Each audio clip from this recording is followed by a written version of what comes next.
le docteur Philippe Galvao. On se présentera avec Virginie Maitret et Imelda Aigron, qui sont toutes les deux infirmières et pour lequel vous avez aussi un cours qui a été déposé sur le rôle infirmier dans le traitement par ECT. D'accord ?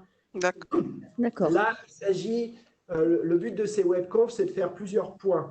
Le premier, c'est d'essayer de voir si vous avez bien accès aux cours, ça on en est là. Le deuxième, c'est d'essayer de vous faire un topo qu'on va un peu raccourcir par rapport au topo habituel, qui est en fait le déroulement pratique d'une séance de CT. On a un diaporama pour ce faire.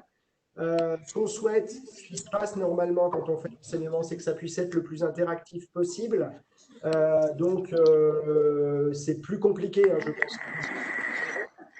Mais on déroulera, n'hésitez surtout pas à nous interrompre au fur et à mesure parce que c'est plus une séance questions-réponses en s'appuyant sur un outil pédagogique que vraiment un cours magistral qui n'aurait pas forcément grand intérêt. D'accord ?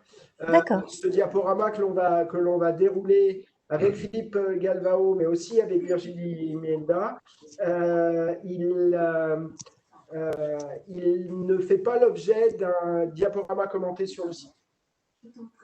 Mais on vous remettra le diaporama et là, on enregistre la session de toute façon. D'accord ? Donc ça va être la première partie qui va durer quand même un bon moment, autour d'une heure et quart, je pense, entre 1 heure et 1 heure et quart. Ensuite, ce qu'on a prévu, c'était plus des sessions questions-réponses avec vous. Notamment sur les indications validées, à la fois pour l'ECT, la RTMS et la TDCS. Vous verrez sur le site que j'avais fait un diaporama sur les techniques de neurostimulation non invasive dans le traitement de la dépression, à quelle place, dans quelle indication. Là, ce qu'on voudrait, c'est reprendre avec vous vos connaissances sur les indications qui ont montré leur efficacité et celles qui sont en développement. D'accord ? Deuxième point auquel on pourrait essayer de répondre à vos questions en direct, c'est justement par rapport au rôle spécifique infirmier, à la fois dans la séance de traitement par ECT, par RTMS ou par TDCS. Du coup, qu'elles puissent vous redécrire les choses, même si elles vous ont fait un diaporama commenté, mais peut-être que ça vous inspirera des questions. D'accord ? D'accord. Et le dernier aspect, il faudra qu'on voit ensemble, c'est l'aspect des mémoires. Oui. Ah oui.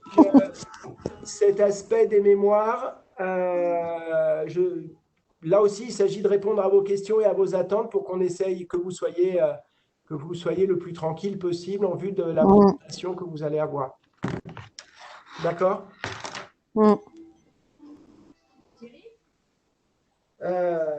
Voilà. Est-ce que sur l'organisation aujourd'hui de l'enseignement, les examens à venir et tout ça, vous avez des questions ? L'examen, ça sera quand, s'il vous plaît? Alors, les dates ont été fixées et là, vous me collez parce que je ne les ai pas forcément sous les yeux. 25 septembre. 25 septembre. D'accord. Pour la session écrite. Sachant, Marc, je ne sais pas si les conditions de passation étaient vraiment définies. Normalement, on respecte les règles barrières vu le nombre de personnes qui passeront sur chacun des sites. Donc, ça ne devrait pas poser de problème et ce sera en présentiel dans ce contexte-là. D'accord. D'accord ? Sachant qu'il y a une session de rattrapage pour l'écrit qui est prévue, je pense en novembre. Mais là encore, je n'ai pas les dates exactes. Marc ? Oui, les dates, c'est... Alors, je les récupère. Une seconde.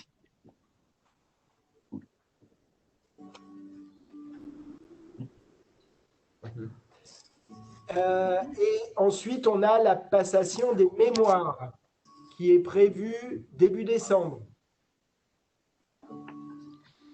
Voilà, l'examen écrit, la première session, c'est le vendredi 25 septembre. D'accord. 11h, 13h. 11h, 13h. Voilà. Et la deuxième session... moi, j'avais compris que c'était jeudi. Ah, 25. Non, c'est les vendredis, comme les cours. D'accord. Donc, le vendredi 25 septembre, 11h, 13h. Et le 23 octobre, deuxième session, Ah, 11h, octobre. 13h. Un mois plus tard. D'accord. Les mémoires, c'est le 9 décembre. 9 décembre. D'accord, merci. Emmanuel, c'est bien ce que tu as Oui, c'est ça. pour les mémoires. Hein. On avait bloqué 2 jours. C'est ça. C'est ça. Et du coup, il y a une question importante parce que vous êtes plusieurs à vous être inquiétés de la situation et à demander, je vais reprendre quand même les choses sur ce que l'on a pu faire par rapport à la continuité pédagogique. Vous êtes plusieurs à vous être inquiétés et à demander à ce que votre inscription puisse être transférée de 1 an. Comme vous le savez, malheureusement, les universités globalement, se sont toutes positionnées de la même manière en disant qu'à partir du moment où une continuité pédagogique a été assurée, ils n'acceptaient pas de décaler l'inscription de 1 an pour les étudiants. Nous en sommes désolés. Ceci étant dit, vous voyez qu'on a fait quand même le maximum pour que vous ayez en tout cas accès à un certain nombre de cours. On va vous encadrer aussi sur les mémoires, d'accord ? Et il faudrait que vous puissiez d'ores et déjà vous renseigner sur les terrains de stage. Et pour ceux qui ne feraient pas des terrains de stage sur nos établissements, nous envoyer directement le service où vous allez faire votre stage, où vous envisagez de faire votre stage, d'accord ? De façon à ce qu'on le valide. La plupart sont validés, hein, puisque la plupart sont des terrains de stage qui ont déjà accueilli soit des étudiants du DU, soit qui sont créés dans le contexte justement du DU. D'accord ? Donc là, nous, on sera assez open pour valider les terrains de stage. S'il faut, on contactera directement les maîtres de stage pour s'assurer que le terrain est adéquat. D'accord ? L'inscription ne peut pas être repoussée d'1 an. La seule exception, c'est les personnes qui n'ont pas le temps de préparer leur mémoire, mais c'était le cas les années précédentes. Et dans ce cas-là, si on n'a pas le temps de préparer son mémoire, on peut se réinscrire dans les 3 ans qui suivent, mais on ne paiera que les frais d'inscription. On ne paiera pas les frais spécifiques du DU. C'est ce qui se passe pour un certain nombre d'étudiants qui valident l'écrit, qui valident le terrain de stage, mais qui n'ont pas, pour différentes raisons, les moyens de rendre le mémoire. D'accord ? D'accord.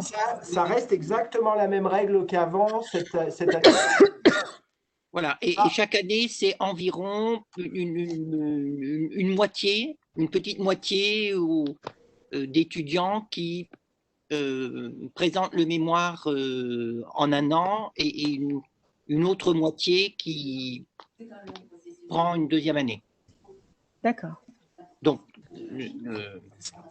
si vous êtes prêt, il faut y aller, mais si vous faut 1 an de plus, c'est pas aberrant, c'est pas honteux, c'est pas. D'accord.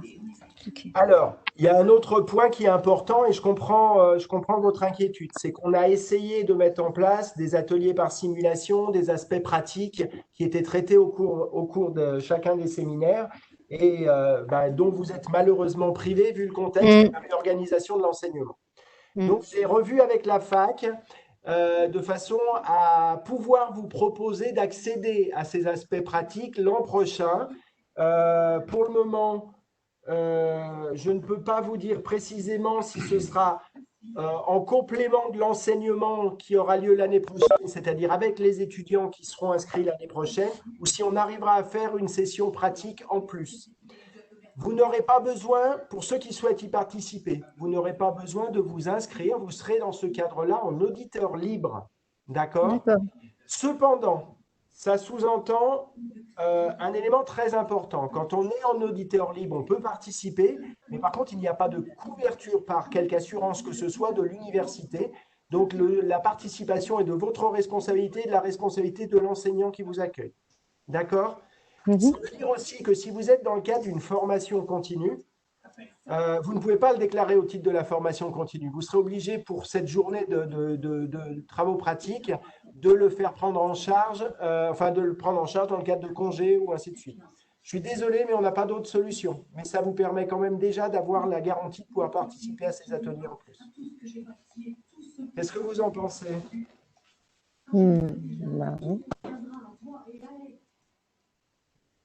D'accord. Bon. Non. Est-ce que vous avez des des questions?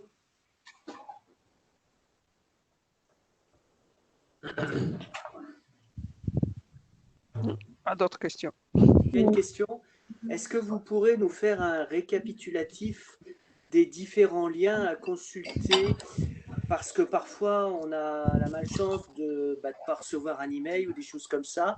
Est-ce qu'il pourrait y avoir un email général sur lequel il y a un récapitulatif de toutes les références via des liens, de telle sorte que, parce que si des fois on loupe un email, c'est un peu dommage, quoi, vous voyez. Sans problème, on va essayer de voir ça pour que je demanderai à Madame Martine Anguy de vous adresser ça. D'accord.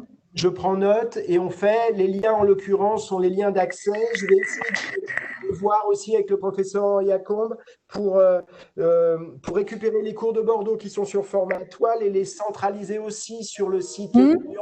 Comme ça, vous aurez au sein de chacun des dossiers les enseignements des 3 villes. D'accord. D'accord. Les enseignements de Nantes, ils sont en train de les retravailler. D'accord. D'accord, merci. Ok. De toute façon, par exemple, hein, là, cette webconférence est en train d'être enregistrée. Le lien sera aussi sur Claroline. Donc, on va essayer de tout mettre sur Claroline. Et vous avez déjà pas mal de matériel pédagogique. Hein. D'accord. Ok.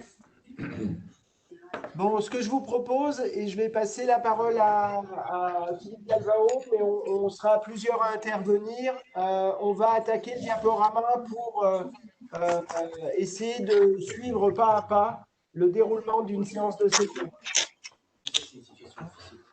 D'accord, merci.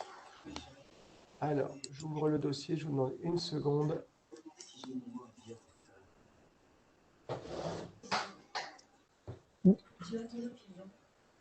Attends, ça ne va pas marcher comme ça si je ne le partage pas tout de suite. D'abord, je le partage.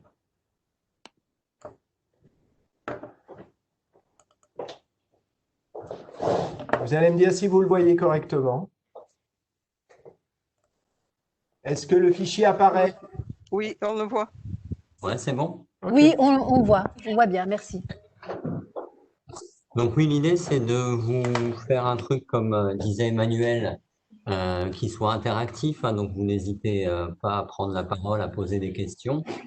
L'objectif, c'est de décrire de façon la plus pragmatique possible le déroulement d'une cure, enfin d'une séance plus exactement de CT. Voilà, en passant en revue les différentes étapes. Et encore une fois, voilà, le but, c'est pas de vous faire un cours magistral dessus, c'est vraiment que vous puissiez, au fil de l'eau, poser toutes les questions qui vous viennent. Hop. Plein de couleurs, me dit-on à ma droite, c'est très beau. Alors, quel est l'objectif finalement de passer en revue tout ça? Parce que finalement, on pourrait se contenter de dire, bah voilà, on fait venir le patient, on l'endort et on règle tous les paramètres de l'appareil au maximum, ça va fonctionner. Bon. L'objectif, c'est de essayer d'aller de façon plus fine, optimiser les choses. Optimiser les choses pour maximiser le plus possible l'efficacité. On sait que le CT, c'est un traitement qui fonctionne très bien lorsque l'indication est bien posée. Mais voilà, si on fait avec les paramètres optimaux, ça fonctionne encore mieux. L'autre élément, c'est de réduire au maximum les effets indésirables de l'ECT, donc tous les risques potentiels liés à la procédure d'ECT et les effets indésirables, essayer de les amener le plus proche possible de zéro. Et donc tout ça, ça nécessite l'adaptation d'un certain nombre de paramètres et ça nécessite une préparation en amont de l'ECT et pendant l'ECT qui soit optimale. Alors, si on se met vraiment en amont, une fois que voilà, le patient nous est adressé pour évaluer l'indication d'un traitement par ECT, évidemment, la première chose à faire, c'est de confirmer cette indication-là. Alors bon, je ne vais pas redétailler puisque c'est des choses évidemment que vous connaissez et qui vous ont déjà été expliquées, mais les indications, si on fait très schématique, c'est la dépression comme principale indication. soit dans ses formes très sévères, soit dans ses formes très résistantes.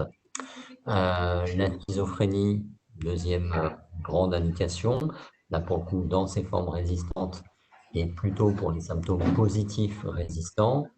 Et puis le trouble bipolaire, ça traite donc la dépression, on l'a déjà dit, ça traite aussi les états maniaques résistants aux traitements médicamenteux. Pour le reste, ce sont des indications plus rares, plus relatives. Voilà, je vais citer les troubles du comportement dans le cadre des démences, par exemple, maladie de Parkinson. Voilà, ce sont des indications moins fréquentes. Donc, première chose à faire, évidemment, vérifier qu'on soit dans une bonne indication de CT. Le deuxième élément, on va insister dessus juste après, éliminer les contre-indications à la réalisation du traitement. Et puis, évidemment, comme pour n'importe quel autre traitement, faire une balance bénéfice-risque en fonction de l'état du patient, de l'indication ou pas, et des risques éventuels anesthésiques ou autres qu'encourt le patient. Le dernier point sur cette évaluation en pré-traitement, mais qui est quand même extrêmement important, c'est la question de l'information au patient et du recueil du consentement.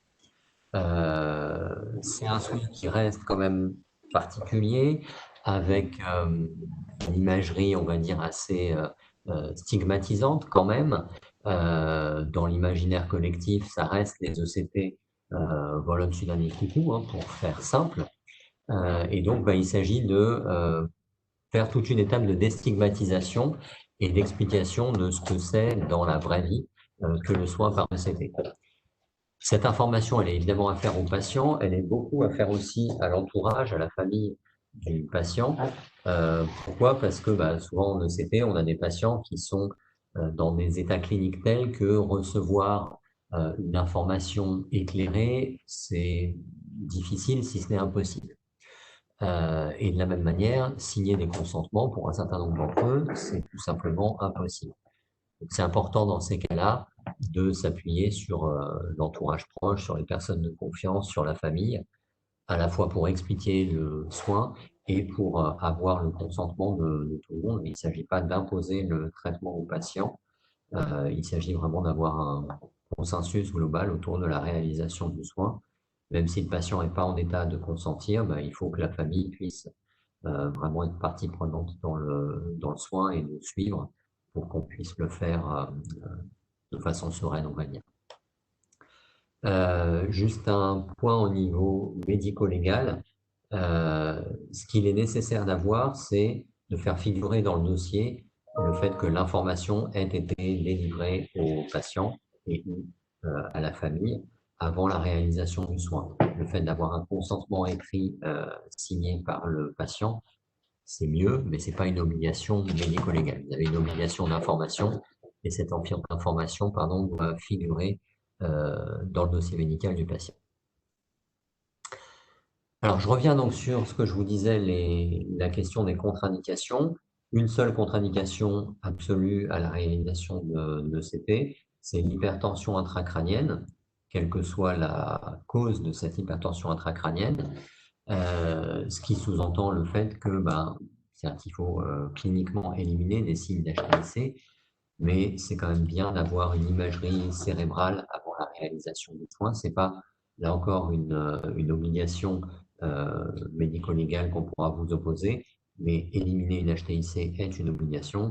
Le meilleur moyen de l'éliminer, c'est évidemment de faire une imagerie cérébrale. Quitte à faire une imagerie cérébrale, nous, on préfère demander une IRM cérébrale, parce que globalement, si on demande un scanner, à part voir si ça a saigné ou si ça n'a pas saigné, on va passer à côté de pas mal d'autres anomalies potentielles. Donc, si on peut avoir une IRM, c'est l'idéal. Si les délais sont trop longs, s'il n'y a pas d'IRM dans le coin ou quoi que ce soit, dans ce cas-là, un scanner peut suffire dans cette situation-là. Les autres contre-indications, par définition, si elles ne sont pas absolues, c'est que ce sont des contre-indications relatives. Les contre-indications relatives, de façon très schématique, ça va être toutes les contre-indications à l'anesthésie générale, qui vont être les mêmes que pour n'importe quelle autre anesthésie générale. Et puis après, vous lire tout le listing, vous l'avez sous les yeux. C'est finalement des contre-indications de bon sens, hein. Quelqu'un qui vient d'avoir un AVC quelques jours auparavant, on ne va pas être très à l'aise pour lui faire des ECP. Quelqu'un qui vient d'avoir un infarctus du myocarde récent, pareil. Enfin, voilà, après, c'est les contre-indications, encore une fois, de bon sens. Je reviens un peu sur le point. Ouais, voilà. La question des interactions médicamenteuses, alors on y reviendra un peu après dans le diaporama, mais c'est important vraiment d'avoir le listing de tous les traitements que prend le patient, notamment avant la CPA, avant la consultation pré-anesthésique, pour vérifier qu'il n'y ait pas d'interaction médicamenteuse potentielle. La question donc du consentement et de l'information, comme je vous l'ai déjà expliqué, avoir un consentement écrit n'est pas une obligation médico-légale, mais vraiment informer le patient, c'est indispensable, informer le patient et puis surtout la famille sur les objectifs évidemment du traitement, sur le déroulement pratique du traitement. On vous a fait passer dans les différents matériels pédagogiques le film qu'on a réalisé, qu'on utilise nous, comme film d'information pour le patient et pour la famille. C'est un bon support, le support vidéo où on montre le déroulement d'une séance de A à Z, parce que voilà, l'information orale, elle permet d'expliquer les choses, mais pour que le patient et la famille se représentent véritablement ce que c'est que le soin, bien évidemment, rien ne vaut le fait de voir un soin dans la vraie vie, entre guillemets. Donc nous, on utilise assez facilement cet outil vidéo. Alors, un bémol quand même à l'utilisation de cette vidéo, sachant que pour ceux d'entre vous qui seront amenés à pratiquer des ECT après, le film, il n'est pas à propriété exclusive du Minatier, il peut vous être prêté dans les centres où vous exercez. Il y a simplement une autorisation d'utilisation assignée à la direction du Minatier, mais si vous nous en faites la demande, on peut tout à fait vous faire parvenir ce film-là. Je vais compléter juste cette question par rapport aux documents que vous avez sur Claroline. Je ne sais pas si certains d'entre vous ont eu le temps de voir le film. La version que j'ai mise sur Claroline est une version beaucoup plus longue que celle que l'on utilise pour le consentement, puisque c'est ce qu'on appelle la version médecin, où il y a tous des aspects historiques et d'autres aspects plus pédagogiques.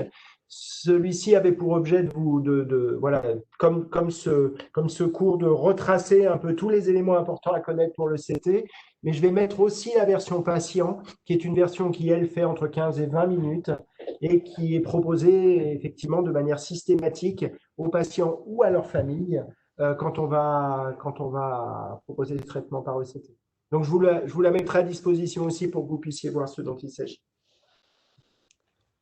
Et juste une précision donc, par rapport à ce support vidéo.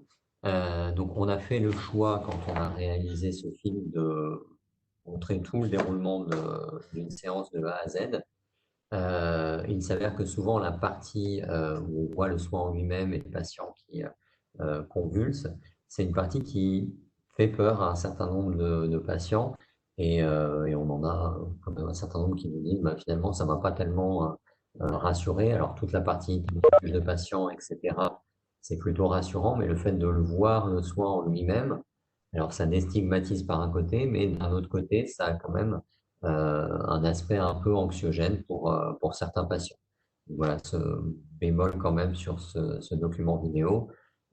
Voilà, ça nous fait réfléchir au fait que si jamais on est amené à le refaire, est-ce que c'est pertinent de montrer tout le soin ou est-ce qu'on ne laisse pas le choix au patient de voir ou pas tout le déroulement? Voilà, c'est des questions qui peuvent légitimement se poser. Donc, voilà pour la question du consentement et de l'information. La question des mineurs ou des patients sous mesure de protection, alors évidemment pour les mineurs, pour n'importe quel soin, c'est ceux qui ont la responsabilité parentale qui doivent prendre engagement dans le soin. Ça arrive quand même très rarement qu'on ait des mineurs traités par ECT. Pour les patients sous mesure de protection, bah, là aussi, c'est la même chose que pour les autres soins, hein.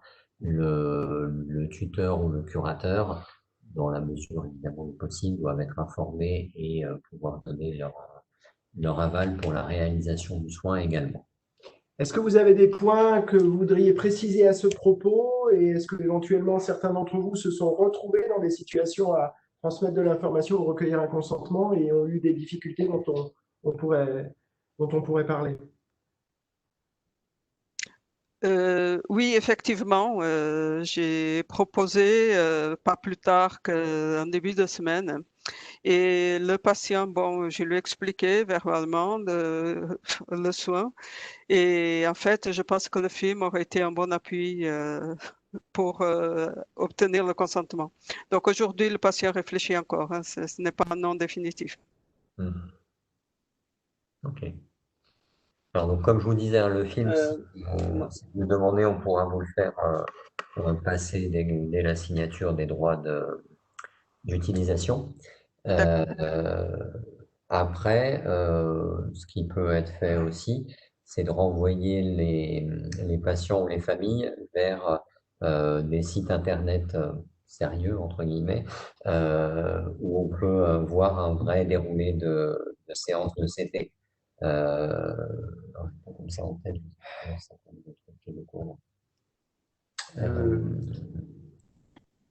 Les Québécois Le ont centre fait expertise, le centre d'expertise en d'excellence. ouais, centre d'excellence en électroconvulsiothérapie. Voilà. Donc c'est un site québécois qui est plutôt bien fait, où il y a des documents d'information. Alors il n'y a pas de documents vidéo en tant que tel, mais il y a des images de soins, etc. Ça peut être un appui intéressant. D'accord, merci.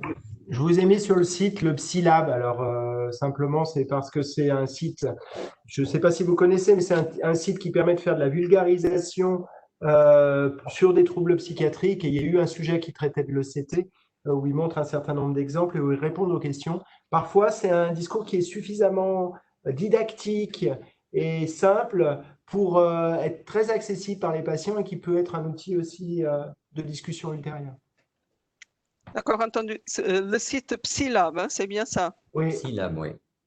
D'accord, merci. Mais vous avez le film consacré à l'ECT qui est mis sur Cloud Online. D'accord, merci. Et on peut le diffuser pour les patients? Parce que bon, au niveau des droits, je n'étais pas sûre. Oui, c'est une chaîne YouTube. Après, je sais pas, je l'ai jamais utilisé avec des patients, hein, en l'occurrence. On le fait plus pour de la sensibilisation aux collègues notamment. Vous parlez du PsyLab ou du film PsyLab. Non, je crois qu'il parlait du film. Ouais, moi aussi, je crois qu'on parlait. Vous parlez du truc PsyLab qui est sur YouTube ou du film ECT? Je parle du film CT. Après, je ne connais pas, je n'ai pas eu accès à PsyLab encore. Il faut que je regarde. Alors donc pour le film ECT, il faut simplement que votre établissement signe l'autorisation de diffusion et le renvoie signé à l'hôpital du Vinatier. C'est la seule formalité administrative. Donc D'accord.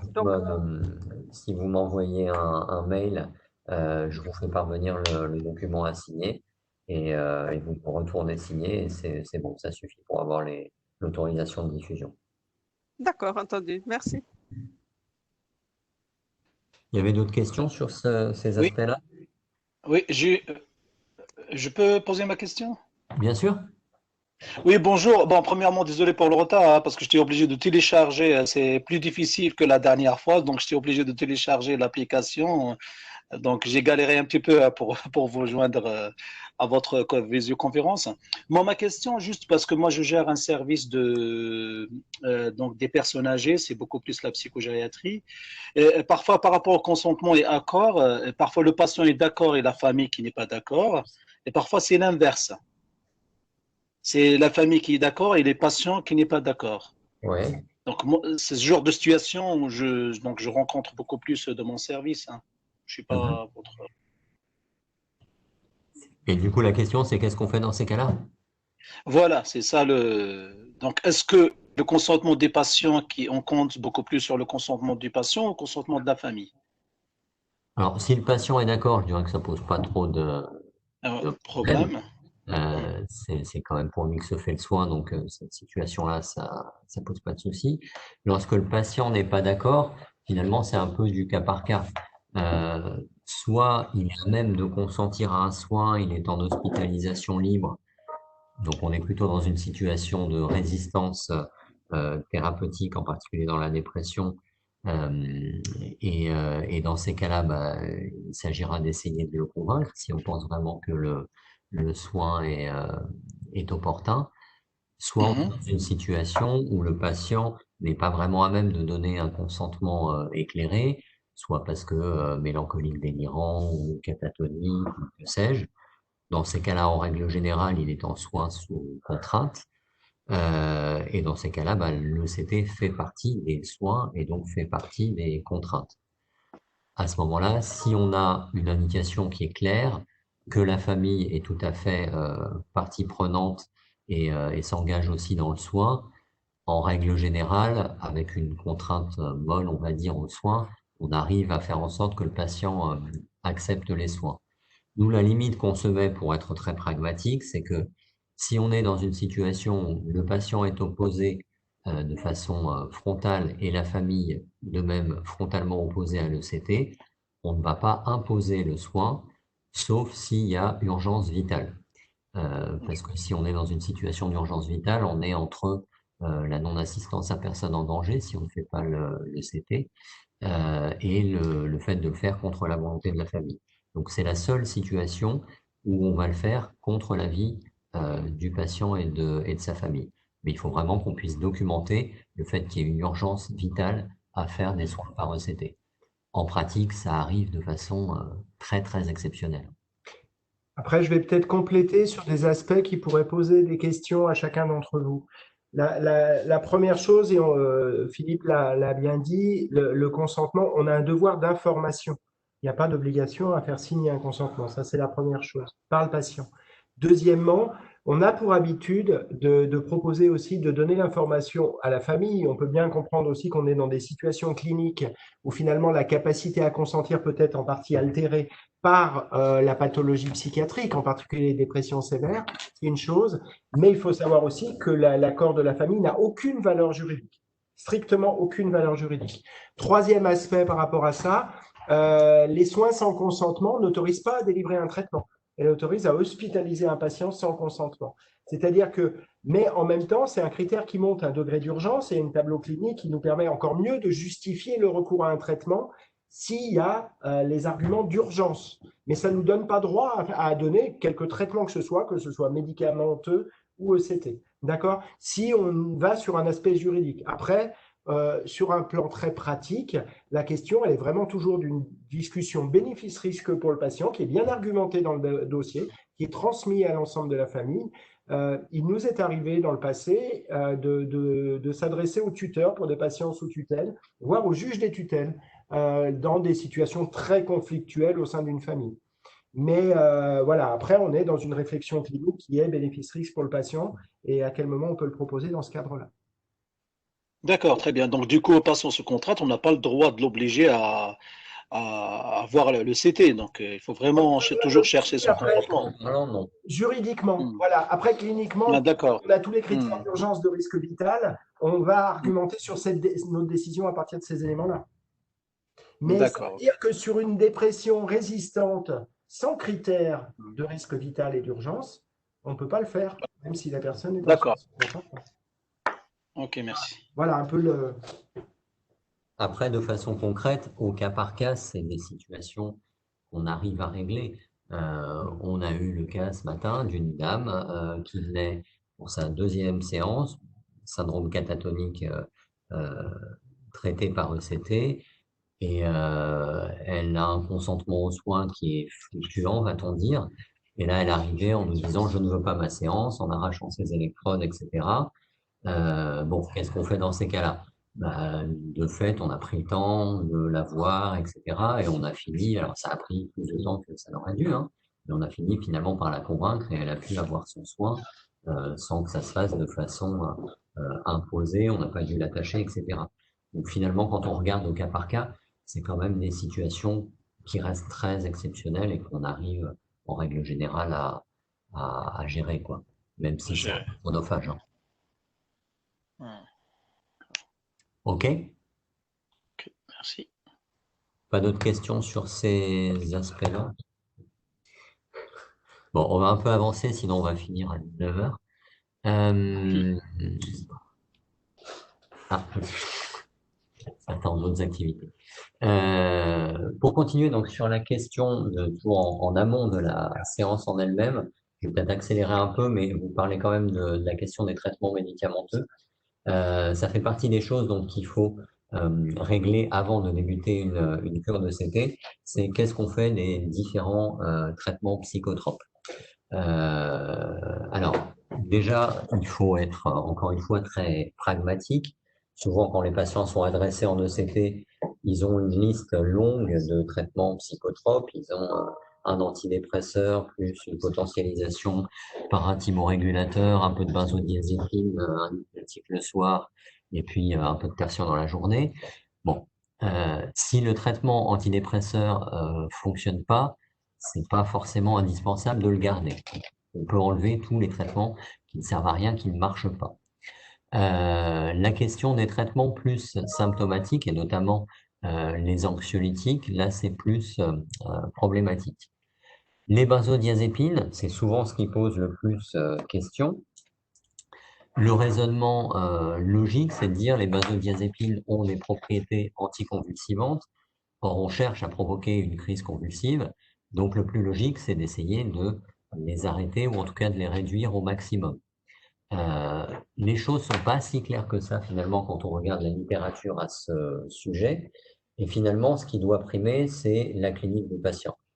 Si avec des benzodiazépines, il est beaucoup plus confortable, il est moins angoissé, etc., bah, il s'agit de trouver la dose minimale efficace qui vous permette d'être le plus confortable possible, mais il ne s'agit pas de vouloir les arrêter à tout prix avant de faire les ECT.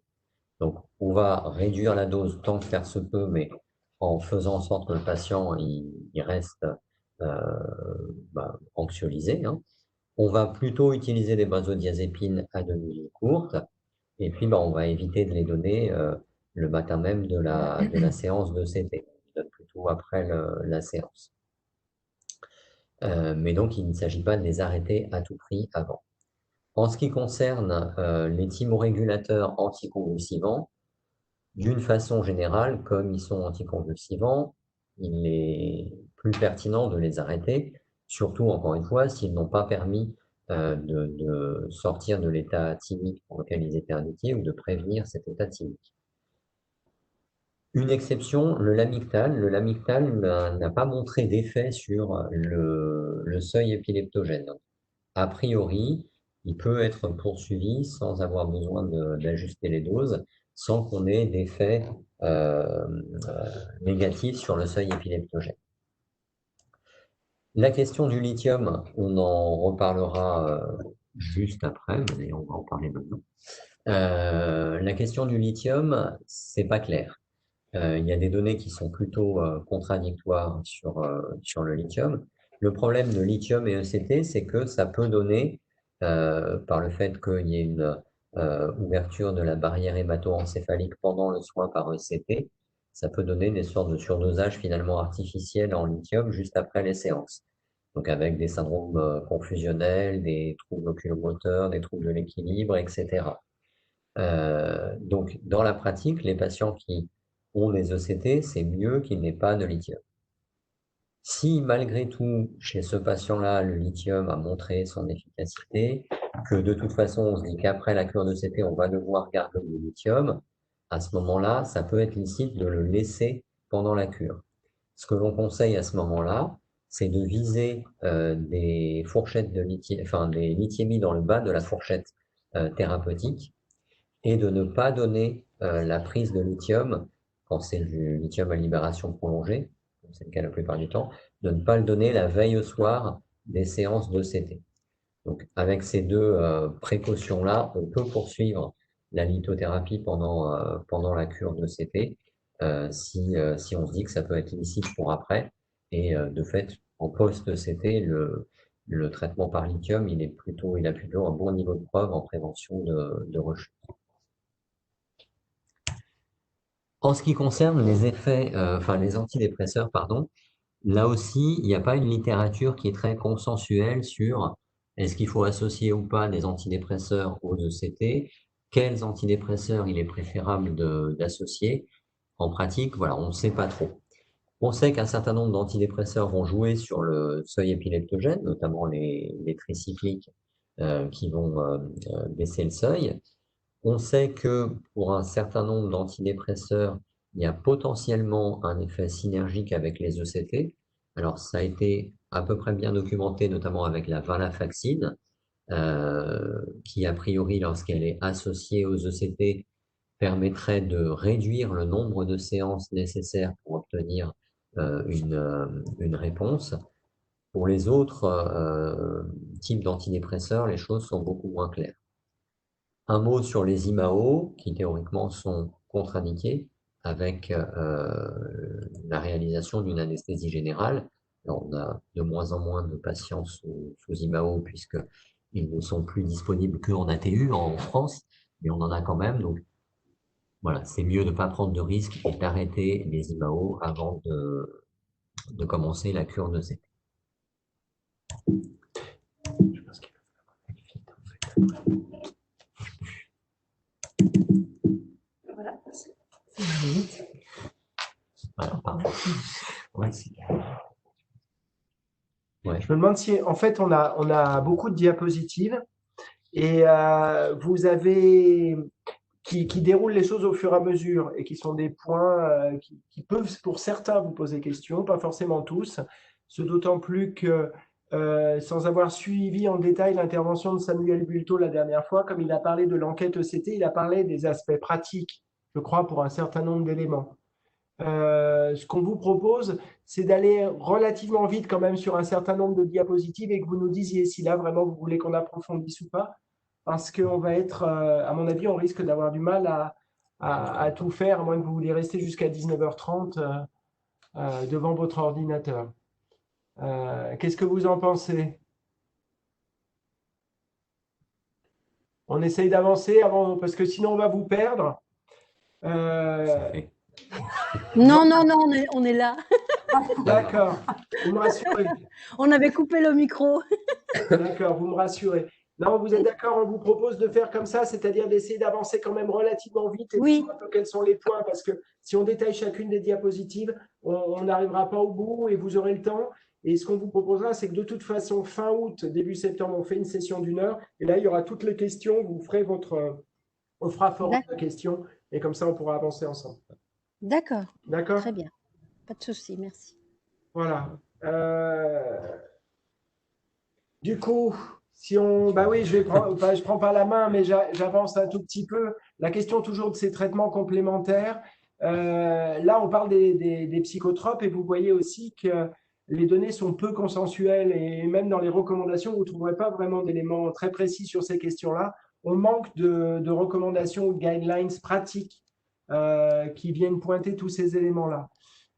Ceci étant dit, pour les antipsychotiques, il faut retenir une chose, c'est notamment lorsqu'on est dans des indications de schizophrénie, les données de synergie entre ECT et clozapine sont très claires. Donc, on peut considérer que la clozapine serait l'antipsychotique qui serait le plus adapté dans les schizophrénies résistantes pour lesquelles on a recours à l'ECT. Et de toute façon, on ne va pas avoir recours à l'ECT avant d'avoir essayé la clozapine. D'accord.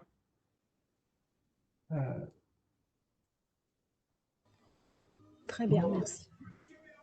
Si on avance aussi, pour les avis complémentaires, bon, bien sûr, la consultation anesthésique et la signature d'un consentement par le patient, comme quoi il a été bien informé sur tous les risques liés à l'anesthésie, est obligatoire. Il faut aussi que vous reteniez que si on a recours à un ECT de continuation ou de maintenance ultérieure, au bout, il y a des échéances qui doivent être préprogrammées où il y a à nouveau une consultation anesthésique. Philippe, peut-être que tu as le calendrier. En fait, c'est tous les 2 mois. Tous les 2 mois, il faut renouveler la consultation d'anesthésie pour les patients en ECT d'entretien. On fait tous les 2 mois, mais il y en a qui font au bout d'1 an. Je ne sais pas le délai légal. Il y a vraiment une date de délai légal par rapport aux anesthésies. Nous, on fait cette pratique, mais quand on rencontre d'autres collègues, c'est beaucoup plus long. Ça prend 3-4 ans. Ouais, Marseille. On le renouvelle de manière régulière, mais vous entendez, alors peut-être que Marc Oriacon aura une correction à apporter, mais que le délai légal de renouvellement de la consultation d'anesthésie n'est pas clair. Je ne sais pas si Marc, tu as une information à ce propos. Mais j'ai pas compris la question, c'est-à-dire le délai légal par rapport. L'idée, Le c'est de délai de renouveler. validité d'une consultation d'anesthésie. Ah, ben, c'est une bonne question. Ah, normalement, elle est faite quelques jours avant la première fois. Oui, Ouais. 48 heures, mais à Lyon, on la refait au bout de 2 mois. On recommence la consultation tous les 2 mois, alors qu'il y a d'autres unités où c'est tous les ans. Du coup, on se demande s'il y a un texte légal qui dirait que le renouvellement de la consultation d'anesthésie aurait une durée valable entre la première et et le renouvellement. Alors, je ne sais pas. C'est une question à vérifier. Alors, souvent, celui qui a fait la consultation et celui qui fait aussi l'anesthésie de l'ECT, et donc il peut réajuster. Mais formellement, l'acte consultation pré-anesthésie, à quelle fréquence il doit être répété Ouais. pour des interventions, pour des anesthésies itératives, je ne sais pas, d'autant que l'ECT est peut-être une situation unique où quelqu'un est susceptible d'avoir, avec les ECT d'entretien, une anesthésie générale une fois par mois pendant plusieurs années de suite. Alors, il n'y a a priori pas de délai maximum, c'est 48 heures. Donc, c'est vrai que c'est. Mais en tout cas, retenez qu'il convient de revérifier les paramètres de manière systématique, soin que prendra l'anesthésiste, qu'il le voit de manière récurrente, même s'il n'y a pas de cadre légal. Retenez aussi, par rapport au consentement à l'ECT, les textes et les recommandations de l'ANES le précisent bien, tous les 6 mois, on doit avoir à nouveau un recueil de consentement, en tout cas une transmission d'informations pour s'assurer que le patient est toujours d'accord pour suivre le soin. Et ça, on ne le faisait pas forcément de manière systématique, et normalement, c'est le cas, en particulier pour les patients qui sont en ECT de maintenance, bien sûr. D'accord? Ensuite, si vous voulez, pour les consultations spécialisées, aucune consultation spécialisée ne s'avère obligatoire, à part la consultation pré-anesthésique.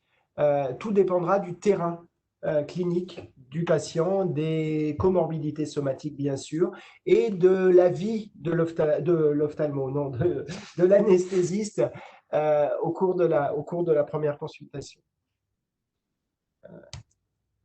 Sur le plan des bilans, on sait qu'on a affaire à des batteries très larges dans un certain nombre de services. Aucun bilan n'est obligatoire, y compris le CG, mais qui est pourtant systématique, et c'est obligatoirement systématique, et qui va indiquer peut-être d'autres bilans complémentaires après, et qui est demandé de toute façon par l'anesthésiste dans ce cadre-là. Et on peut bien le comprendre eu égard aux effets cardiovasculaires de l'induction anesthésique et de la crise convulsive. Donc on est dans une situation où c'est nécessaire mais non obligatoire, de la même manière que l'EEG pré-thérapeutique. Par contre, et on reviendra là-dessus, la question de l'enregistrement de la crise avec 2 dérivations est vraiment une nécessité, une obligation. De la même manière, et ça Philippe l'a dit, que l'imagerie cérébrale n'est pas non plus obligatoire. Elle reste cependant nécessaire dans le cadre d'un bilan de résistance, d'un bilan d'une pathologie réfractaire et par règle de prudence vis-à-vis d'un traitement invasif au niveau cérébral. D'accord? Si on avance sur la question, vous avez eu un topo la semaine dernière sur les produits anesthésiques, donc on ne va pas rentrer dans les détails. L'anesthésiste avait abordé toutes ces questions-là. Est-ce que vous avez des questions à votre niveau? On avance alors. Donc, c'est vraiment important cette prise en charge qui implique obligatoirement l'anesthésie et la curarisation, qui sont des facteurs de tolérance très importants dans le cadre de ce traitement. Vous avez ici quelques produits qui peuvent être utilisés, notamment dans le cadre de crises difficiles à induire, que ce soit la caféine, la théophiline. Je vous mettrai en ligne un article qui va être publié là, qui sort dans l'Encéphale, qui est une revue de la littérature justement des coprescriptions de traitements pharmacologiques et des règles de prudence à avoir avec ces coprescriptions de traitements pharmacologiques, que ce soit des cardiotropes et autres médicaments. Donc, je vous le ferai passer, c'est une bonne synthèse qui revoit un peu toutes les règles de prudence que vous devez avoir avec ces médicaments. On en passe à la phase suivante, qui est l'induction électrique pour le traitement par ECT. Alors, plusieurs paramètres que vous devez avoir en tête. La notion de titration, est-ce que c'est une notion qui est claire dans votre tête? Oui, ça va. La quantité d'énergie délivrée dans le cadre du traitement par ECT? Vous pourrez nous redire un petit peu, s'il vous plaît? Sur la question de la titration? S'il vous plaît, oui. Okay. Alors, l'objectif de la titration, c'est d'adapter la quantité d'énergie électrique de façon individualisée à chaque patient. Donc, on va chercher le seuil épileptogène de chaque patient, c'est-à-dire la quantité minimale d'énergie électrique qui permet de déclencher une crise convulsive, et ensuite traiter le patient en fonction de ce seuil épileptogène pour pas, en gros, délivrer d'énergie électrique dont il n'a pas besoin et qui ne va que être pourvoyeuse d'effets indésirables cognitifs. Donc, pour ce faire, à la première séance, on utilise des échelles, enfin des abacs de titration.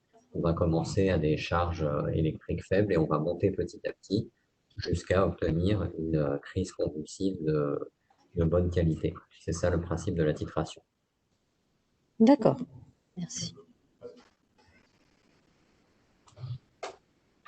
Sachant que ce que vous pouvez voir dans cette diapositive, il faut aussi que vous ayez en tête que l'induction d'une crise convulsive par stimulation électrique a un effet anticonvulsivant. D'ailleurs, historiquement, les états de mal épileptique ont constitué des indications potentielles de l'ECT.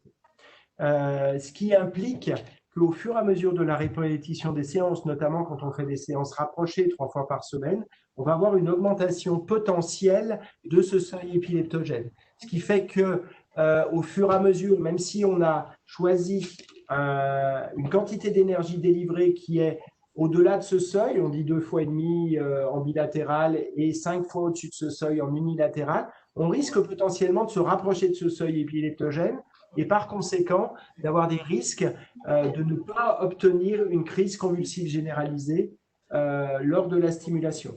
Donc, il faut le prendre en compte. Certains auteurs et certaines équipes choisissent arbitrairement d'augmenter de 10% leur quantité d'énergie délivrée après chacune des séances. En pratique, nous, ce n'est pas du tout ce qui se fait. On suit en fait la qualité de la crise convulsive, d'où l'importance de l'enregistrement EG. Et si on est sur des crises qui sont des crises prolongées, qui ont des difficultés à s'arrêter, avec des modes d'arrêt qui deviennent beaucoup plus complexes, avec des points de tombe de moins bonne qualité, on peut douter, on peut se poser la question d'être trop près du seuil, auquel cas on va revoir un peu cette quantité d'énergie délivrée. Voilà, pas à pas, on prend en considération que ce seuil, il est mouvant et qu'il peut bouger et qu'on adaptera les choses parce que un critère fondamental aujourd'hui, en tout cas, c'est de dire que la crise convulsive généralisée, elle est nécessaire mais non suffisante. C'est-à-dire qu'il n'y a pas d'efficacité sans crise convulsive qui va s'interrompre par elle-même, d'accord, à ce jour en tout cas. Et si on déclenche une crise et qu'on l'interrompt artificiellement par des traitements médicamenteux, on risque de perdre en efficacité.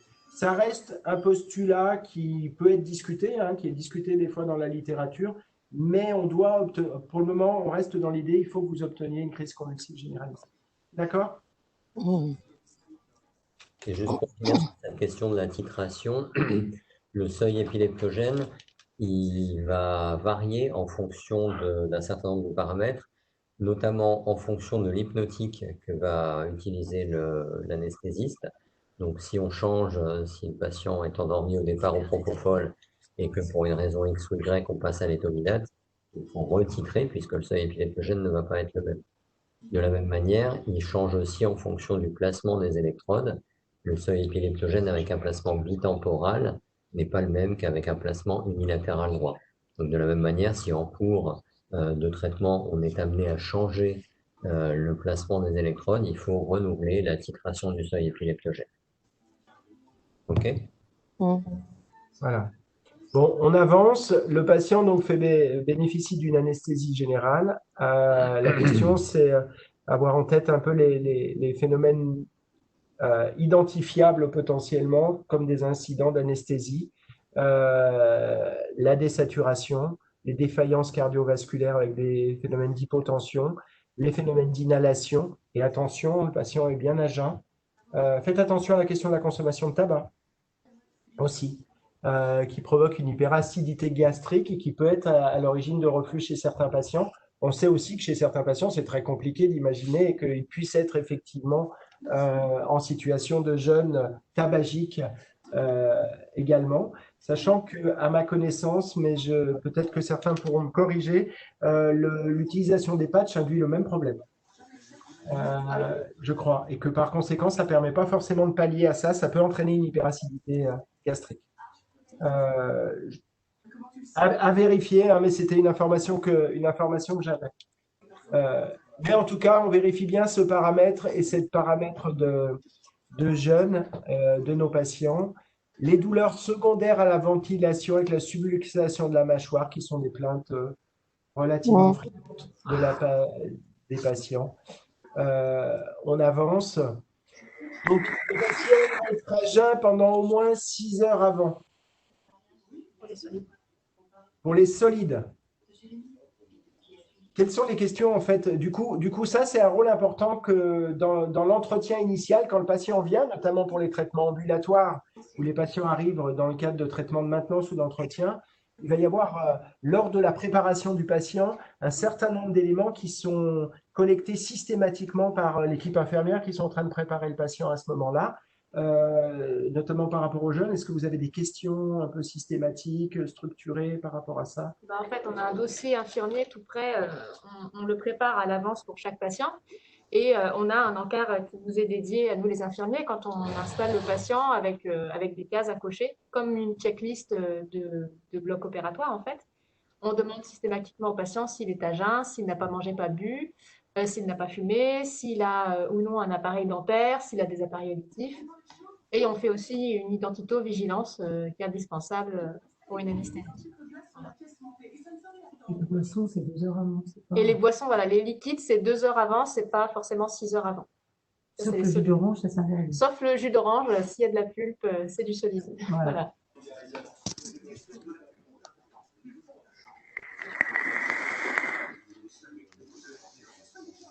On avance, on a vu ces questions des paramètres de stimulation qui sont des éléments à prendre en considération. Certains appareils qui peuvent être un petit peu anciens, comme vous le voyez, peuvent poser des problèmes de fonctionnement. Je ne vous recommande pas le sismotère historique, qui est l'apipéron de pierre, je pense. Non, le Chilo, qui n'est pas l'appareil bordelais, en l'occurrence. Ce qui est important par rapport à cette question-là, blague à part, c'est que c'est un des éléments fondamentaux de changement quand même qui est arrivé dans les années 80 avec les nouveaux sismotères. Ces nouveaux sismotères délivrent un courant à ondes carrées brèves pulsées. Les anciens sismotères délivraient un courant sinusoïdal et a priori, et on peut l'expliquer notamment en termes de charge électrique délivrée qui n'induisent pas, enfin qui étaient comment dire, excessif pour déclencher une crise convulsive généralisée. les courants sinusoïdaux généraient beaucoup plus de troubles cognitifs que les courants actuels. Par ailleurs, les courants actuels peuvent faire l'objet de modifications intrinsèques du courant, que ce soit au niveau de la largeur des pulses, de la fréquence ou de la durée totale de stimulation, qui sont des paramètres actuellement à l'étude pour essayer d'optimiser un rapport efficacité-tolérance du traitement. Donc, pour la même quantité d'énergie délivrée, on a différents paramètres de stimulation et on voit aujourd'hui qu'en fonction du type de positionnement, on peut modifier ces paramètres intrinsèques du courant dans le sens d'un maintien de l'efficacité avec une meilleure tolérance. J'espère que je suis clair. C'est des questions qu'on essaiera d'aborder en ED aussi pour que vous compreniez bien ces processus. Vous avez quelque chose ? Autre point, attention aux lésions cutanées potentielles.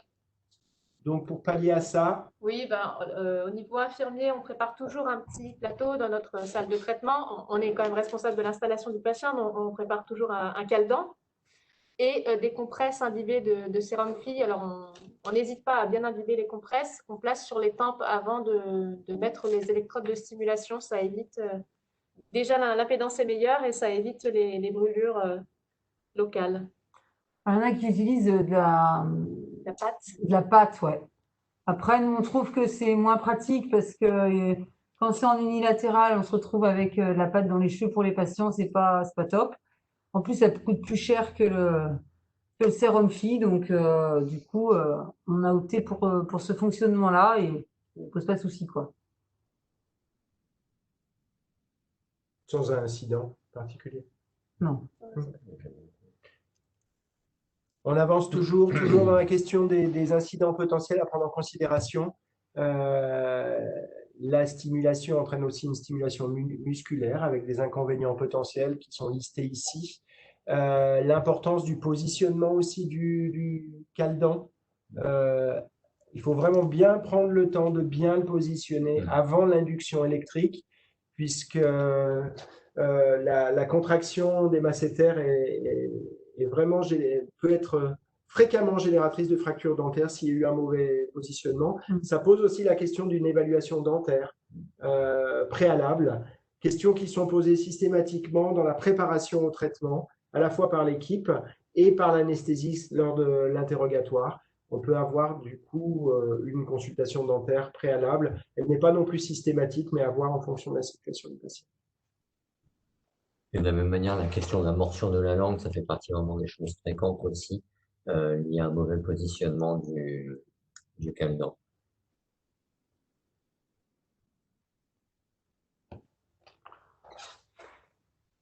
Ouais. Si tu veux. Alors, sur cette question de l'effet de stimulation vagale, pendant le CT, ça pose problème surtout en post-stimulation immédiate, parce que ça peut induire des bradycardies parfois très profondes. Et quand on voit 1, 2, 3 tracés de suite sur le monitoring cardiaque qui reviennent là, ça commence à faire peur à tout le monde. Mais c'est quelque chose qui est systématique. Alors après, quand la bradycardie est trop profonde, on peut utiliser de l'atropine dans l'immédiat déjà pour faire remonter la fréquence cardiaque, mais aussi pour les séances suivantes, les anesthésistes peuvent de façon préventive injecter de l'atropine au moment de l'induction anesthésique pour pallier cette bradycardie profonde.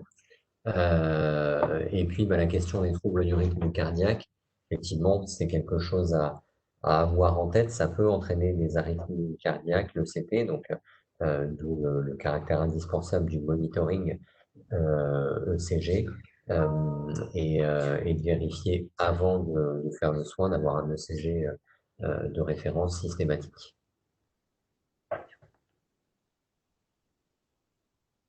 Toujours avoir en tête les paramètres techniques différents, hein, le sismotère qui est bien adapté, on en a parlé déjà, la maintenance du dispositif et avoir un matériel de remplacement, parce que ça peut être source de réels problèmes.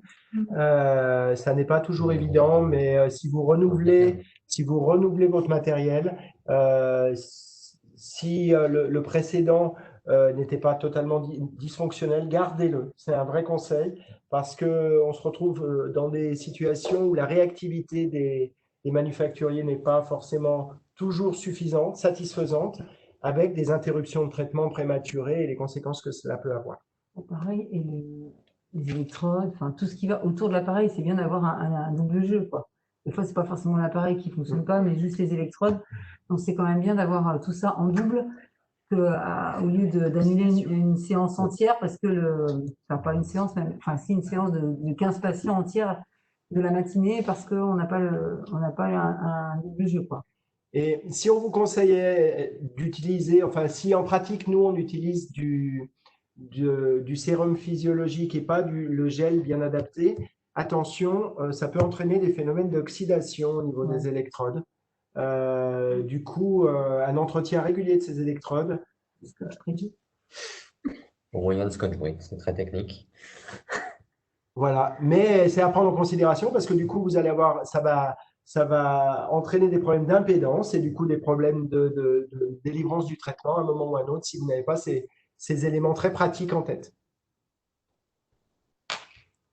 Bon, on l'a vu hein, sur les paramètres de contrôle de stimulation du patient, l'impédance avant stimulation de manière systématique avant d'induire la crise. Attention aussi à la durée d'appui. Alors, ce qu'ont entendu Maxime Gubrovski et David Zekeli par durée d'appui, c'est que lorsque l'on appuie sur alors le courant peut être déclenché soit au moyen d'un bouton qui est sur le sismotère, soit au moyen d'un bouton qui est sur les électrodes. Et on peut avoir par moment, pour une raison ou pour une autre, quand on appuie pour déclencher le courant, il faut à l'oreille continuer à maintenir, enfoncer le bouton tant que vous avez une sonorité, parce que sinon vous ne délivrez pas l'ensemble du courant électrique. Et d'expérience, hein, pour avoir proposé notamment à des externes ou d'autres personnes qui n'ont pas l'habitude, ce traitement ayant peut-être un caractère angoissant pour eux, ils interrompaient brutalement et on déclenchait par la crise. Donc, on appuie en continu tant qu'on a une sonorité pour avoir vraiment l'ensemble de la quantité d'énergie qu'on a mesurée qui sera délivrée au cortex. La curarisation, on reviendra dessus, des cas d'allergie exceptionnels mais retrouvés à l'interrogatoire pour lequel il y a des curares utilisables, c'est le trachéum en particulier, avec une difficulté, c'est qu'il a une demi-vie beaucoup plus longue que les autres. Attention, on n'intube pas de canule pendant le choc et la crise convulsive également, qui pourrait générer des effets traumatiques.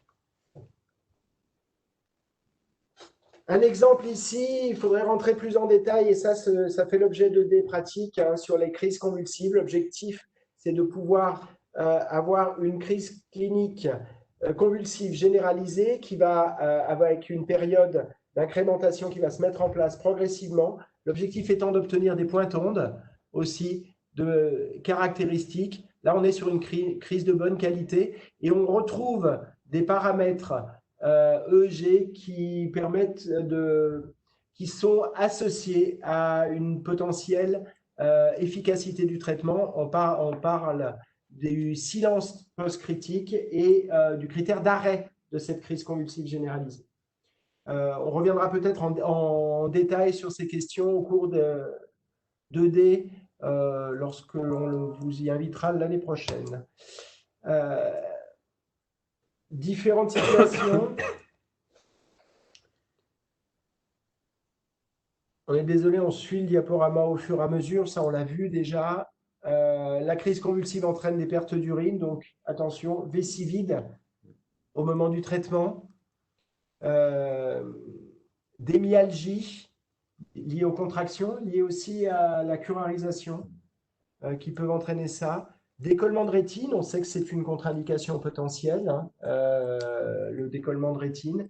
Ça peut être aussi un accident, un incident. Donc, à surveiller en fonction des plaintes derrière du patient et autres blessures qui sont limitées par une bonne procédure thérapeutique. Si la crise est prolongée, on interrompra celle-ci. On l'avait vu la dernière fois, je crois. Au-delà de… Alors, les recommandations disent 3 minutes. En pratique, on recommandera à partir de 120 secondes, c'est-à-dire 2 minutes, d'interrompre la crise parce que là, on peut rentrer dans des potentiels caractères lésionnels de cette crise convulsive généralisée au niveau cérébral. De façon pratique, c'est bien d'avoir sous la main, dès le début du traitement, tout ce qu'il faut pour arrêter une crise potentiellement. Parce que sinon, si vous attendez 2 ou 3 minutes avant de dire tiens, il faut qu'on prépare une seringue de Valium, le temps de préparer la seringue, vous en serez à 5 minutes de crise. Donc c'est vraiment important d'avoir ça en tête et d'avoir vraiment tout le matériel sous la main avant ou d'avoir déjà même préparé les anticonvulsivants à injecter. En pratique, les anticonvulsivants, c'est ce qui va être le plus efficace. Alors le Rivotril, ça marche très bien, le Valium, ça marche très bien. L'Hypnovel, peut-être un peu moins en anticonvulsivant, on l'utilise plus en cas de réveil agité. L'Hypnovel, c'est plutôt dans cette indication-là. Le fait de refaire une nouvelle induction de crise en réinjectant un peu de propofol, parce que sinon on risque de se réveiller, ça peut être une autre stratégie. En pratique, nous, ce qu'on utilise, c'est plutôt l'injection d'anticonvulsivants.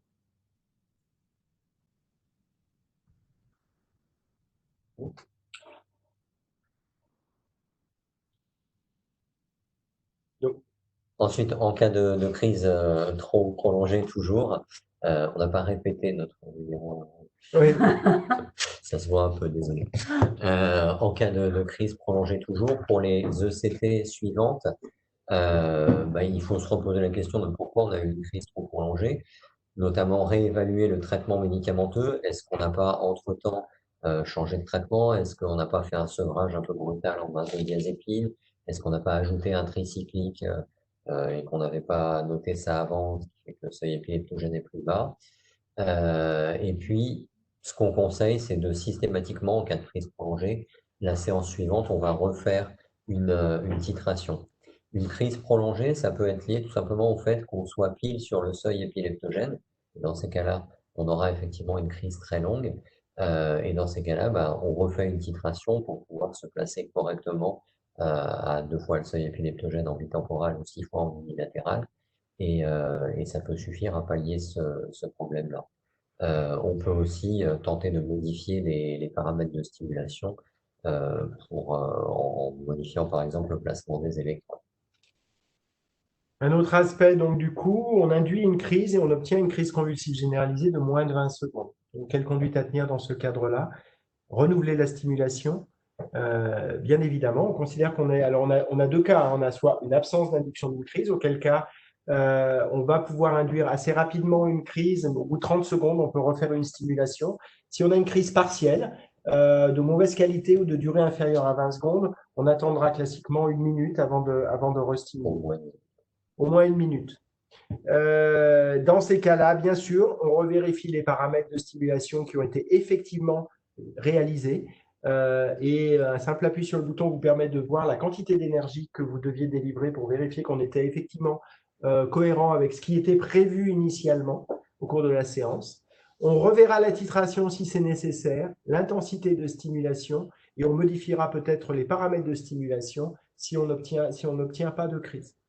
Un autre moyen qui est fréquemment proposé par les anesthésistes et qui aurait pour effet de diminuer le seuil épileptogène, c'est une hyperoxygénation préalable à l'induction électrique.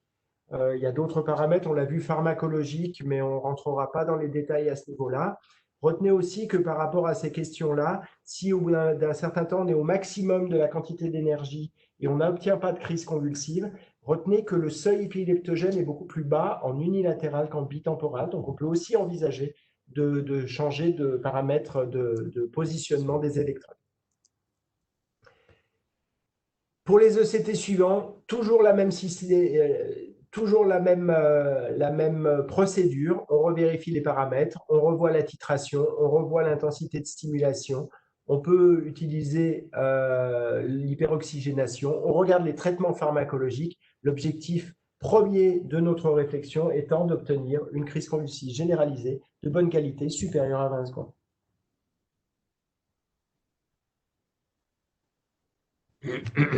La question des traumatismes, on ne détaillera pas, on en a déjà parlé.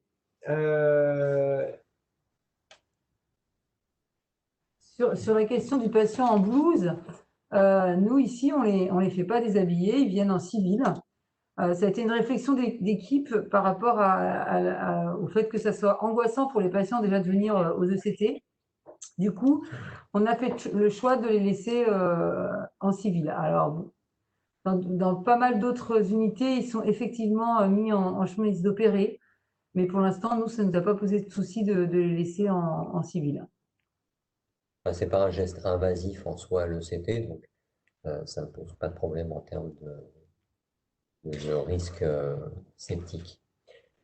Voilà, le risque étant bien sûr que s'il y a nécessité d'une intervention à cause d'un incident per séance, et voilà. Mais c'est vrai que bon, après c'est un choix pratique du service. Un certain nombre d'unités suivent le parcours classique du patient en hôpital dans des traitements ambulatoires. Ils vont passer par une salle où ils se changent, ils se mettent en tenue et ils se préparent derrière. C'est vraiment des questions d'organisation aussi du soin. Sans qu'il y ait d'obligation à notre connaissance. On passe à la phase de... S'il vous plaît, dans votre topo, là, vous disiez que si la crise était trop prolongée, vous aviez recours au Rivotril. Hein. J'ai vu en dessous que vous notiez restimulation éventuellement, vous ne l'avez pas cité. Est-ce que vous l'utilisez, une restimulation, le temps qu'on cherche le Rivotril, en imaginant que sur le plateau, il n'y a pas le Rivotril, justement. Vous avez déjà utilisé la restimulation pour cesser une crise? Non, alors en pratique, comme je vous disais, on a tout qui est prêt à l'avance, parce qu'il faut toujours parler de cette éventualité-là qui est quand même relativement fréquente. Donc ce qu'on fait nous en pratique, c'est qu'on utilise alors, plutôt le Valium que le Rivotril, même exclusivement le Valium en fait. Et j'ai jamais vu de situation où ça ne marchait pas. Non. Plus longtemps que moi. Non. Il y a un moment, on avait refait du propofol. Oui, mais pas une restimulation. Non, pas de restimulation. Donc la restimulation, on n'y a jamais eu recours. Il nous est arrivé effectivement de refaire du propofol, qui élève aussi le seuil épileptogène, hein, donc qui a ces mêmes propriétés-là. Bon, après, les anesthésistes ne sont pas forcément très enthousiastes à l'idée de réendormir des patients qui sont en train de se réveiller. Et c'est vrai que leur réflexe, hein, concrètement, pour arrêter des crises d'épilepsie, c'est de faire du Valium. Et concrètement, c'est ce qui marche le mieux. Hein. Ça répond à votre question?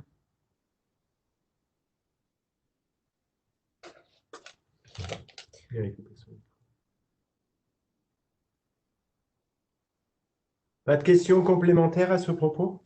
Non, non, moi ça me convient. Là. Votre réponse me convient tout à fait. Mais c'est vrai que par rapport à cette question, l'organisation du service, l'anticipation de tous ces éléments-là, vous fait disposer du matériel, que le matériel soit accessible, soit entretenu pour pouvoir justement anticiper tous ces événements éventuels. Au réveil, quels sont les éléments à prendre en considération? La confusion post-critique, l'agitation secondaire ou les douleurs, c'est les éléments les plus importants qu'on va surveiller. La saturation. La saturation. Et la saturation et la première tension, elle va être élevée. Donc, quand ils vont retourner en salle de réveil, on va essayer d'avoir une tension qui va revenir à la normale, c'est-à-dire la première qu'on a eue tout au départ, avant le soin. Ça va être une chose qu'on va surveiller aussi aux ECT. C'est bien aussi quand ils arrivent en salle de réveil qu'il y a un infirmier immédiatement au pied du lit du patient, parce qu'il peut y avoir des complications immédiates comme des reprises de crise. Parfois, ça peut se voir, d'où l'intérêt d'avoir des infirmiers bien formés. Voilà. Et que les infirmiers aient des tâches précises, c'est-à-dire que celles qui sont à la préparation du patient ne sont pas celles qui sont au réveil. Donc, il faut avoir un certain nombre d'infirmiers disponibles en salle de réveil pour accueillir les patients. D'ailleurs, les anesthésistes ne laissent pas le patient comme ça s'il n'y a pas un infirmier qui l'accueille à la sortie d'une salle de réveil comme en soins généraux. C'est indispensable. Sur la question de la confusion post-critique, elle est normale et systématique comme après une crise d'épilepsie. Et donc, ça fait partie aussi de la surveillance infirmière en salle de réveil. C'est de vérifier qu'avant de quitter la salle de réveil, le patient ne soit plus confus, qu'il ait complètement repris ses esprits, qu'il soit capable de donner son prénom, sa date de naissance. Voilà.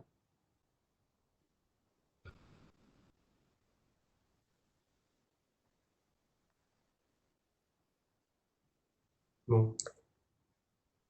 Donc oui, si la confusion persiste, effectivement, faut se poser la question, parce que c'est probablement en lien, la confusion post-critique prolongée et les troubles mnésiques qui sont en effet indésirables plus délétères, on va dire, de l'ECT. Donc en cas de confusion persistante, faut revoir un peu les co-prescriptions, notamment la question du lithium. Faut éventuellement changer le placement des électrodes, et si on est en bitemporal, passer en unilatéral, et puis réévaluer la prescription des autres psychotropes éventuellement. Sur les suites immédiates, retenez ces différents éléments. On ne rentrera pas dans les détails. Les douleurs peuvent s'expliquer de différentes manières, hein, les myalgies occurrales, les myalgies liées à la contraction musculaire. On en a parlé, attention à la question de la subluxation potentielle de la mâchoire et les céphalées. Alors, c'est vrai que la question peut se poser dans un certain nombre de cas d'anticiper ces céphalées.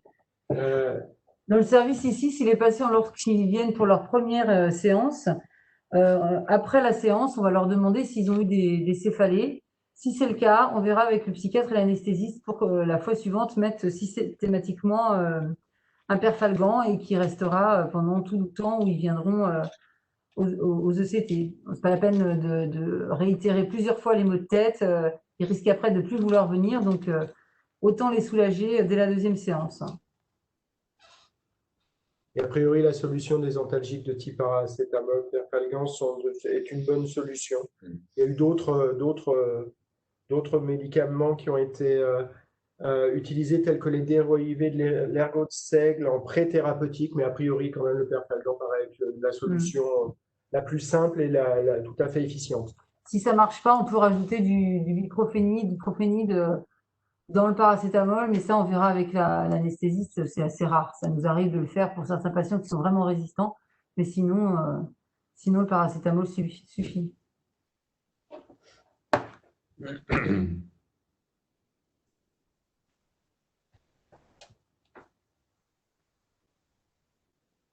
Alors, la question de la dysphorie qui est relativement fréquente dans certains tableaux et qui n'est pas forcément à ne pas confondre avec un état hypomaniaque et un virage de l'humeur. Qui peut aussi survenir. Hein. Oui. Et du coup, ce tableau clinique est à surveiller, mais à traiter de manière symptomatique, tout en poursuivant les ECT dans ce cadre-là. Si on est sur un virage de l'humeur hypomaniaque ou maniaque franc, la question se repose alors dans un certain nombre de cas en fonction du diagnostic de la maladie dont souffre le patient, c'est-à-dire si on est sur un trouble bipolaire connu, ce sera peut-être une adaptation des traitements thymorégulateurs. Si on est sur la découverte dans le cadre du traitement par ECT d'un trouble bipolaire méconnu antérieurement, la question des options thérapeutiques à utiliser, notamment la coprescription d'antidépresseurs, voire la poursuite de l'ECT, est discutable. Pourquoi? Parce que la manie est aussi une indication de l'ECT et que du coup, en fonction des praticiens, certains vont continuer l'ECT et adapter éventuellement au traitement pharmacologique associé, d'autres choisiront de se reconcentrer sur le traitement pharmacologique. Il n'y a pas de consensus. C'est pas du tout une obligation d'arrêter les ECT en cas de virage maniaque sous traitement. Le fait de poursuivre les ECT, ça va finalement réguler l'humeur puisque ça traite aussi les phases maniaques. Dernier aspect, les suites tardives au traitement. Alors, qu'est-ce que l'on va appréhender particulièrement? D'abord, la question de l'inefficacité potentielle du traitement, même si on sait que le taux d'efficacité de l'ECT reste de l'ordre de 50% dans les formes résistantes dans la dépression. Donc, il est très au-delà de ce qu'on peut trouver avec les traitements pharmacologiques. On appréhendera aussi, bien sûr, la question des troubles mnésiques et cognitifs à suivre au fur et à mesure. Pour l'inefficacité, première chose, on vérifie la qualité de la cure de CT. En l'occurrence, réévaluation des tracés EEG a posteriori, durée de crise, silence post-critique, on l'avait vu tout à l'heure, interruption nette de l'activité critique qui sont des paramètres. Si on a eu des crises de mauvaise qualité, on peut se poser la question de reprendre le CT avec d'autres paramètres de stimulation ou un autre mode de positionnement des électrodes. Le passage au bilatéral est recommandé si on était en traitement unilatéral. Là encore, il n'y a pas de recommandation claire sur le fait de commencer par de l'unilatéral ou du bitemporal. Retenez plusieurs choses. C'est que sur des sujets particulièrement fragiles sur le plan cognitif, un certain nombre d'auteurs recommandent quand même de débuter par l'unilatéral. Ceci étant dit, l'unilatéral est globalement moins efficace que le bitemporal, donc on a un risque d'inefficacité plus importante à ce niveau-là. Après, le switch se fera en fonction du niveau de réponse. Si on passe d'un mode de stimulation à un autre, on retitre de manière systématique. D'accord? Autre point. Autre point, sur cette question de l'inefficacité, on ne l'a pas mis là sur le slide, mais la question du nombre de séances. On ne peut pas parler d'inefficacité si le patient n'a eu que 10 ou 12 séances. Ça arrive souvent, on voit arriver des patients qui ont déjà eu des ECT, qui nous disent ça n'a pas marché, et quand on regarde finalement, le traitement s'est interrompu au bout de 10 ou 12 séances. Stricto sensu, on parle d'inefficacité lorsqu'on a pu faire 20 séances de CT. En pratique, c'est souvent quand même un petit peu moins, mais en tout cas, en aucun cas, si vous êtes à 10-12 séances, vous pouvez parler d'inefficacité. Dans ces cas-là, il faut, une fois qu'on a vérifié les tracés EEG, le caractère efficace ou pas des crises précédentes, il faut se laisser au moins 15-16 séances, et si vraiment il n'y a absolument pas d'évolution clinique, on peut commencer à parler d'inefficacité, mais absolument pas à 10 ou 12 séances.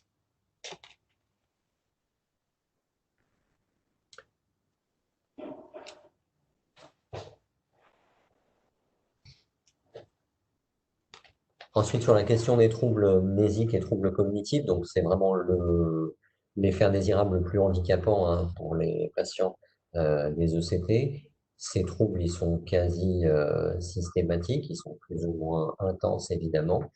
Alors, l'un des grands objectifs de l'ECT, c'est pas tellement d'optimiser son efficacité, ça on sait que ça marche, c'est vraiment de diminuer au maximum ces troubles mnésiques. Alors pour cela, on peut jouer sur un certain nombre de paramètres de stimulation, au premier rang desquels la question du placement des électrodes. La stimulation unilatérale est nettement moins pourvoyeuse de troubles mnésiques que la stimulation bitemporale, mais revers de la médaille avec une efficacité un peu moindre, en tout cas plus longue à obtenir. Sur les paramètres de stimulation, ça souligne aussi l'importance de la titration. On adapte vraiment la quantité d'énergie électrique à ce qu'il faut à ce patient-là, et on ne délivre pas d'énergie électrique inutile qui va être uniquement pourvoyeuse de troubles cognitifs. Et enfin, la question des traitements associés, qui peuvent eux-mêmes être pourvoyeurs de troubles mnésiques, notamment les benzodiazépines, etc. Donc, ils peuvent aussi jouer sur ce tableau-là. Après, c'est vraiment important là-dessus de prévenir à l'avance les patients du fait qu'il va probablement y avoir des troubles mnésiques. Plus les patients seront au courant de l'existence potentielle de ces troubles et de leur caractère transitoire, plus ce sera simple à accepter une fois que ça arrive. Voilà. Ça pose une question importante dans le cadre du suivi de vos patients. On a parlé du nombre de séances nécessaires pour mesurer l'efficacité, on ne changera pas de processus de stimulation avant un échec, avant une dizaine de séances. Au bout de 10 séances, par contre, on revoit l'ensemble des caractéristiques du traitement si on n'a aucune efficacité et on fait des choix en termes de modification des paramètres de traitement. Mais ça veut dire par conséquent qu'on doit suivre l'évolution de la symptomatologie et qu'il faut et qu'il est fortement recommandé d'utiliser des outils psychométriques au fur et à mesure de la cure de traitement. Dans la dépression, on recommandera, nous on utilise en pratique la MADRS parce que en termes de fidélité interjuge, de fidélité test-retest et de sensibilité au changement, c'est un outil qui fonctionne bien, à condition d'être bien formé à l'utilisation de cet outil. On peut aussi recommander des auto-questionnaires comme la BDI ou la CGI, mais en tout cas, suivez bien les choses, parce que l'objectif quand même dans la poursuite du traitement, c'est la rémission, et c'est ce qu'il faut avoir en tête. On ne s'arrête pas à une amélioration partielle, tant qu'un patient s'améliore et qu'il le tolère bien son traitement. On essaye d'aller au maximum du nombre de séances pour obtenir le maximum d'effets qui est gage d'une meilleure efficacité. Même chose pour les effets cognitifs, il faut aussi les suivre de manière régulière, même s'il est difficile de mesurer objectivement les fonctions cognitives au début d'une cure, surtout sur des formes sévères. On aura des outils d'évaluation. On recommande, alors beaucoup utilisent la MMSE comme outil, mais qui paraît plus grossier et moins spécifique que la MoCA, pour lequel il semble qu'on ait des paramètres de changement qui soient plus spécifiques à l'ECT. Donc, on vous recommanderait plutôt l'utilisation de l'échelle de Montréal, la MoCA, qui est facile d'utilisation et qui mesure plus de paramètres que la MMSE. Vous avez l'habitude d'utiliser des outils psychométriques pour mesurer les symptômes? Oui, systématiquement. Bon. Bravo. Bravo. On n'a pas l'habitude d'avoir des réponses aussi claires. Voilà, on en arrive à la fin des paramètres qui nous semblent importants. Cette diapo, juste pour dire, dans les suites tardives, il n'a jamais été montré de lésion neurologique induite par l'ECT. C'est important parce que finalement, c'est quand même une des premières questions que vont vous poser les patients ou leurs familles lorsque vous commencez l'entretien d'information. Et c'est quand même une idée qui est fortement ancrée puisque forcément cette électricité va provoquer des lésions au niveau du cerveau. Les données sont suffisamment larges, tant au niveau de l'imagerie que d'autres dimensions, comme le G, mais aussi sur des modèles animaux, pour montrer que la crise convulsive induite par stimulation électrique, qui s'arrête spontanément en moins de 2 minutes, n'entraîne pas de lésion cérébrale. À la différence de l'état de mal, mais on a bien vu qu'avant 5 minutes, on a déjà interrompu la crise. Pardon. Est-ce que vous avez des questions complémentaires sur cette partie-là? Vous pouvez ouvrir vos micros. Oui, moi j'ai juste une petite question par rapport à la clozapine et le CT. Si j'ai bien compris, lors de votre intervention, vous avez évoqué, ce que j'ai compris, après vous pouvez me corriger, qu'on n'a pas le droit d'utiliser le CT si on n'a pas tenté clozapine. Allô? C'est ce qu'a dit Philippe Gallois, oui. Sauf que dans certains cas, moi, je ne vous cache pas, parfois, je passe directement par le CT sans passer par clozapine, sachant que c'est beaucoup plus par rapport au bilan. Il faut bilanter, faire des NFS toutes les semaines et tout. Parfois, le patient qui nous compare, qu'il y a donc il n'y a pas de coopération des patients. Est-ce que je suis dans un cadre légal ou qu'est-ce que je peux avoir comme conséquence si je passe directement par le CT sans passer par clozapine? Je me permets de donner ma première réponse. Je pense que Philippe Gallois va vous en donner une autre, complémentaire, ou la même. Je ne sais pas, on va voir, puisqu'on n'a pas préparé la réponse. De mon point de vue, il y a une question qui se pose, qui est la première, c'est que le CT est recommandé en cas de de schizophrénie, dans le cadre de la schizophrénie, dans le cadre de schizophrénie résistante. D'accord? Du coup, ça nous définit l'échec d'au moins 2 antipsychotiques, pas forcément la clozapine, mais ceci dit, on connaît cet effet synergique, c'est une première chose. Le deuxième élément, ça veut dire que normalement, on pourrait penser à le proposer après la clozapine, avant la clozapine. On ne vous le recommandera pas parce qu'il y a une efficacité très remarquable de la clozapine et on est sur un effet à beaucoup plus long terme. L'ECT dans le cadre de la schizophrénie étant proposé pour ces symptômes résistants, on va dire pour passer un mauvais cap. Donc du coup, il sera de toute façon dans une recherche d'effets synergiques, ce qui n'est pas le cas dans la dépression où l'ECT seul est un traitement efficace. Le deuxième aspect de réponse que je donnerai par rapport à ça, c'est que l'intolérance à un traitement, la non-observance d'un traitement particulier constitue un facteur d'échec du traitement aussi. Donc, du coup, un patient à qui on va essayer de proposer la clozapine, mais qui le met en échec, on ne peut pas le réaliser, et ainsi de suite, la question se pose d'avoir recours à autre chose. Et je rajouterais juste en complément le fait que certes, le patient il peut ne pas être compliant, avoir un très mauvais insight, etc. Et donc on se dit la clozapine, ça ne va pas le faire.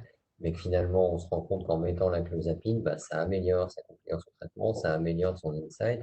Et que finalement, si, il adhère plutôt à la clozapine. Donc c'est dommage de ne pas essayer. Et d'autre part, on est souvent effectivement un peu réticent parce que des prises de sang toutes les semaines pendant 18 semaines. Donc, le CT, c'est des poses de cathéter 2 fois par semaine pendant peut-être 18 séances. Donc voilà, au final, ça pose aussi cette question-là de la compliance du patient. Il faut l'amener, il faut qu'il soit d'accord pour avoir sa séance, etc. C'est pas forcément plus simple. Donc vraiment, dans la mesure du possible, toujours privilégier d'abord d'essayer de la clozapine. Si ça fonctionne, c'est très bien. Si ça ne fonctionne pas, effectivement, on rajoute des ECT. Et encore une fois, le caractère synergique des ECT avec les antipsychotiques ont été très très clairement démontrés avec la clozapine.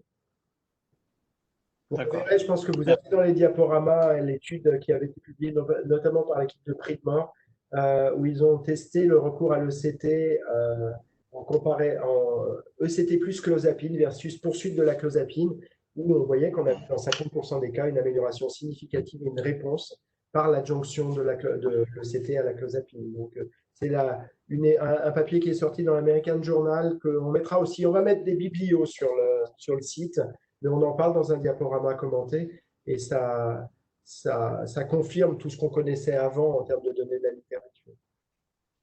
Ok, merci.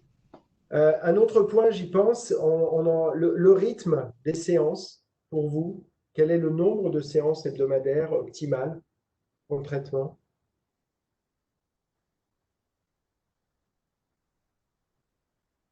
Moi j'ai pratiqué 3 par semaine, lundi, mercredi, vendredi, et ça arrive aussi 2 par semaine, début de semaine, fin de semaine.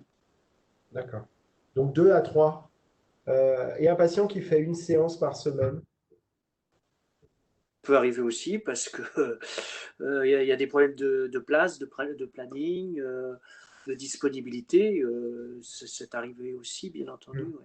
Alors, par rapport à cette question-là, je voulais insister sur le fait qu'aujourd'hui, ce que l'on recommande, c'est 2 à 3 séances par semaine.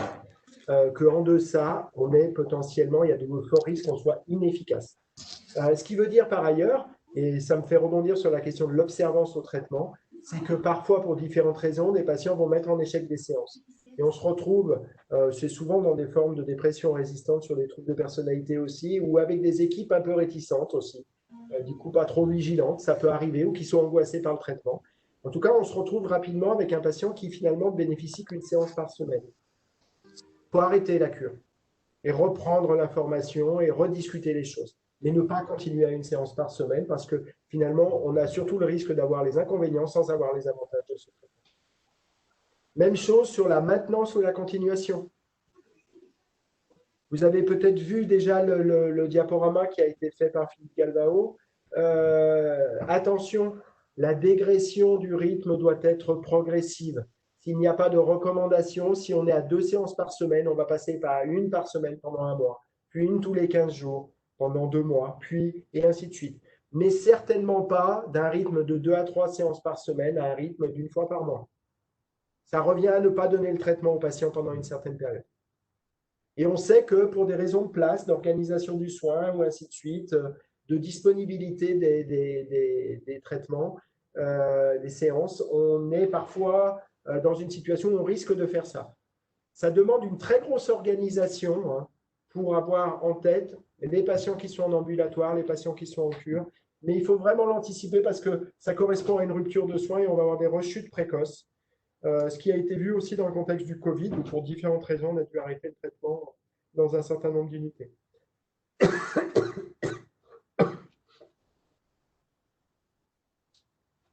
Avez-vous des questions? Excusez-moi, à partir de combien de séances on commence à faire une diminution des séances par semaine? Un élargissement.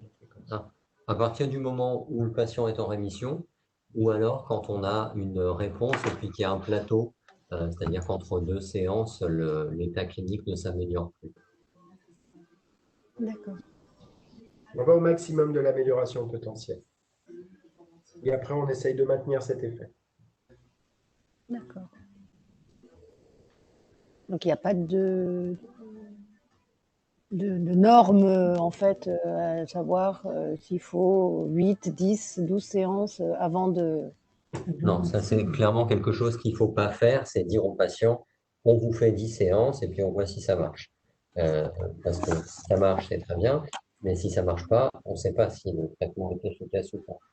Donc, il ne faut jamais définir à l'avance le nombre de séances. Le minimum, clairement, c'est 6 séances. En deçà de 6 séances, on n'a pas de possibilité d'obtenir de rémission clinique. Et puis après, on réévalue les choses régulièrement. Si, comme je le disais tout à l'heure, au bout de 16-18 séances, il n'y a pas du tout de modification clinique, là, on peut se dire qu'on est dans une situation de résistance à l'ECT. Mais la moyenne du nombre de séances dans la dépression, c'est entre 10 et 12. Voilà, c'est une moyenne, ce qui veut dire que certains patients auront besoin de 8 séances et ils vont être bien et on arrête là, mais que d'autres auront besoin de 16 ou 18 séances pour obtenir la rémission. Pour illustrer cette question, il nous est arrivé de recevoir des patients adressés par des collègues pour indication de RTMS en raison de l'échec de l'ECT. Bon, d'abord, dans l'algorithme décisionnel, on peut penser que s'il y a échec de l'ECT, on a peu de chances que le traitement par RTMS soit efficace, ça c'est le premier élément. Mais surtout, en fait, on est reparti sur les bases, c'est-à-dire revérifier qu'on est dans la bonne indication et ensuite revérifier que le traitement a été bien conduit. Et on s'est très fréquemment rendu compte que dans ce cadre-là, c'est des patients qui avaient eu 6, 8 séances et finalement dont on ne pourrait pas mesurer l'efficacité. On avait des critères d'urgence. La première décision qu'on a prise, c'était de reprendre le CT et d'aller au bout. Et finalement, dans la majorité des cas, on s'est retrouvé dans une situation où le patient a répondu et on a continué en ce sens. Justement, ça nous fait rebondir sur ces questions d'indication validée pour ECT, RTMS, TDCS. Est-ce que les choses sont claires? Est-ce que vous vous posez des questions? Qu'est-ce que… Oui. Oui, Oui, on vous entend. en particulier pour la TDCS, parce que au niveau des indications, je ne les ai pas très bien saisies, et surtout le positionnement entre la RTMS, la prise en charge d'un patient RTMS et ECT. Quelles sont les indications pour la TDS? Alors, si on prend les 3 techniques, RTMS, TDCS et ECT, d'abord, la première chose, c'est ces traitements sont-ils efficaces? Pour l'ECT, aucun doute, on en a déjà parlé, on connaît toutes les données de la littérature et le taux d'efficacité, dans quelles conditions. Je vous renvoie à la CANMAT pour les critères cliniques qui sont prédictifs de réponse. Pour la TMS, l'efficacité de la RTMS dans le traitement de la dépression unipolaire est démontrée avec un niveau de preuve de rang A pour une stimulation dorsolatérale préfrontale gauche et de rang B pour une stimulation à droite. Donc, on a les données d'efficacité qui sont solides dans la littérature. C'est d'ailleurs un traitement qui est recommandé et qui est remboursé dans nombre de pays, hein, que ce soit l'Australie, le Canada, aujourd'hui l'Allemagne, les États-Unis, grâce à vraiment la littérature. On est dans un entre-deux en France puisque les autorités ne l'ont pas reconnu parce qu'ils veulent absolument qu'il y ait une étude française. No comment. Mais depuis peu, l'HAS est en train de se pencher sur cette question avec un groupe d'experts. Mais on peut dire en termes d'efficacité que la RTMS est efficace dans la dépression caractérisée. La TDCS aujourd'hui, on ne peut pas conclure parce qu'on a peu de données, que les données ne sont pas suffisamment solides et que sur des études récentes dans la dépression avec des effectifs importants, on a eu des résultats contradictoires. Donc, on ne sait pas si la TDCS, aujourd'hui, on peut dire scientifiquement, on ne peut pas conclure au fait que la TDCS marche dans la dépression. D'accord? Donc, une fois qu'on a ces 3 éléments d'efficacité, on va dire que de toute façon, pour les formes les plus sévères et les plus résistantes, c'est l'ECT. Donc, on peut considérer dans ce cadre-là que la RTMS est une alternative à l'ECT si on n'a pas les critères d'urgence. D'accord? Si on a les critères d'urgence, on va avoir tout de suite risque vital, on va avoir recours à l'ECT en première intention. Si on a un patient qui arrive avec une dépression caractérisée, des éléments de résistance, pas de caractéristiques psychotiques, on peut tenter la RTMS, surtout que des fois on a un délai avant de commencer l'ECT. Et du coup, si la RTMS fonctionne, tant mieux. Si elle ne fonctionne pas, on aura déjà lancé quand même le protocole d'évaluation pour commencer l'ECT. La TDCS, si vous regardez les recommandations de la CADMAT, avec la prudence qui est de dire aujourd'hui on ne sait pas si ça marche, il le propose chez des patients non résistants, c'est-à-dire en première intention à la demande du patient, mais les antidépresseurs, eux, on sait que ça marche et on sait dans quelle proportion ça marche. On ne peut pas répondre de manière aussi importante pour la TDCS, mais en tout cas, il y a une tolérance telle qu'on peut le proposer sur des formes modérément sévères, d'accord, ou après échec d'un traitement antidépresseur, et pas au-delà. De toute façon, plus on va monter en résistance, moins il y a de chances qu'on réponde à la TDCS, c'est pour ça que petit à petit, c'est la place à l'OCT. D'accord? D'accord, entendu, merci. Et là, c'est pour la dépression. Après, on peut parler des autres indications éventuellement. Est-ce que vous avez d'autres questions?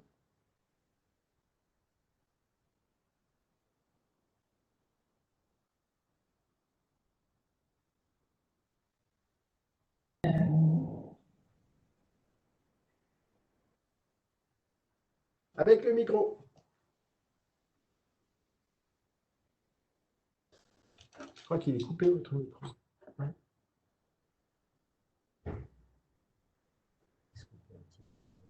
Est-ce que vous pouvez activer votre micro? Je ne pense pas que je puisse vous les activer, vos micros. Je l'ai activé, ça ne marche pas.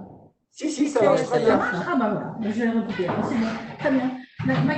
Mon utilisation à moi de la RTMS, a priori, comme je l'envisage, c'est beaucoup, en gériatrie notamment, sur les tableaux un peu neurodysfonctionnels, les douleurs, les syndromes de glissement, etc. Et en RTMS essentiellement, et pas en ECT, parce que mon usage de l'ECT pour moi sera un peu restreint. Donc, je vois beaucoup d'utilité de la RTMS plus que de l'ECT dans mon activité personnelle, en tout cas, en tant que gériatre. D'accord. Donc, j'aurais bien aimé peut-être que quelqu'un qui en a l'expérience puisse en parler davantage, je ne sais pas. Alors moi, je différencierais ce que vous appelez les troubles neurofonctionnels quand même, des dépressions avec caractéristiques somatiques, donc des dépressions éventuellement douloureuses avec des symptômes somatiques surajoutés. La dépression dans ce type de dépression est tout à fait, la TMS dans ce type de dépression est tout à fait efficace. Et la dépression chez la personne âgée est un traitement efficace. La TMS dans la dépression chez la personne âgée, je remets de l'ordre dans ma tête, excusez-moi, est un traitement tout à fait efficace et tout à fait intéressant, même s'il faut prendre en compte le fait que de par une certaine atrophie, il faille être vigilant par rapport aux paramètres de stimulation.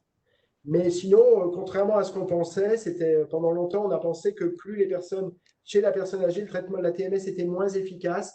Aujourd'hui, il y a des données qui vont plutôt dans le sens qu'il s'agit d'un traitement intéressant, surtout qu'il est bien toléré. Si on est sur les troubles neurologiques fonctionnels, Là, on est dans autre chose. On n'a pas de niveau de preuve aujourd'hui, objectivement. On sait que c'est testé dans différentes pathologies pour lesquelles ça a été testé. Je vous renvoie aux recommandations européennes dont on vient de faire des updates là récemment, que je mettrai aussi sur le site. Mais on n'a pas de niveau de preuve. Ça veut dire qu'on n'a pas de données scientifiques probantes aujourd'hui pour répondre à cette question-là. Après, on sait les débats que ça peut soulever, ces questions-là. Récemment, on en a entendu parler dans le cadre du Covid. Donc, je vous renvoie à des débats qui ne me regardent pas. D'accord. Les paramètres, justement, en RTMS, du fait de l'atrophie cortico-subcorticale, on sait que la profondeur est nettement plus importante. On est à plus de 2 cm, des fois 3. J'ai même vu pire. Qu'est-ce que vous recommandez, justement, changement de paramètres pour intensifier, pour arriver au cortex, en tout cas, je sais pas. À ma connaissance, ce que l'on recommande, c'est d'être plutôt d'agir sur l'intensité de stimulation. Okay. On va être plutôt plus facilement à 120% du centre moteur. Okay. Certainement pas à 80%. Merci. Oui. Ok, parfait. Merci.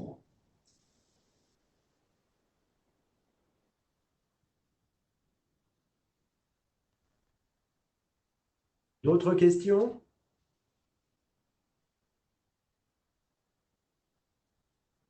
J'ai juste une question par rapport au site. Est-ce que la secrétaire peut nous envoyer le lien, s'il vous plaît? Oui, je vais vous le réenvoyer. Il y a eu une demande tout à l'heure sur le fait qu'il fallait qu'on vous envoie une synthèse des différents liens. Je vais vous le renvoyer. On va veiller à vous renvoyer les choses. Normalement, vous avez dû individuellement recevoir une invitation, mais je vais vous renvoyer le site, le lien. Quand vous allez sur le lien, ça vous amène à un questionnaire que vous devez remplir et vous attendez qu'on vous valide sur le site. Parce que le lien ne donne pas accès aux personnes qui n'ont pas été validées a posteriori. Mais on le fait au fur et à mesure. On surveille en tout cas les personnes qui se sont inscrites. D'accord, merci. OK. Bon. On vous propose de vous fixer un rendez-vous pour une foire aux questions à la fin du mois d'août, début septembre. D'accord?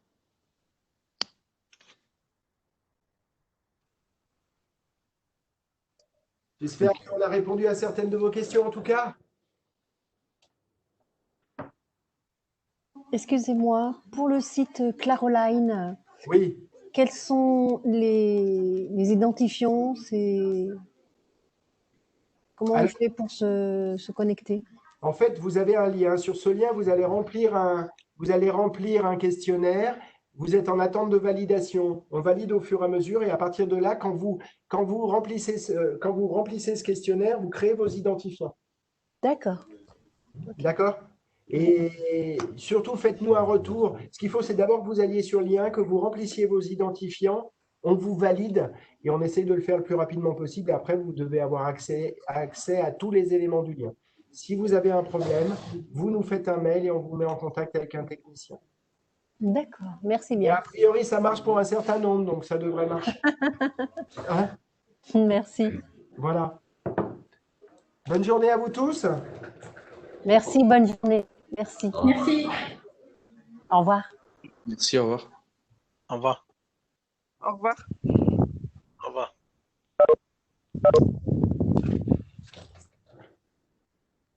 Et n'oubliez pas votre récapitulatif, s'il vous plaît, pour tous les sites et tous les liens. Je ne pense qu'à ça. Merci beaucoup. Au revoir. Au revoir.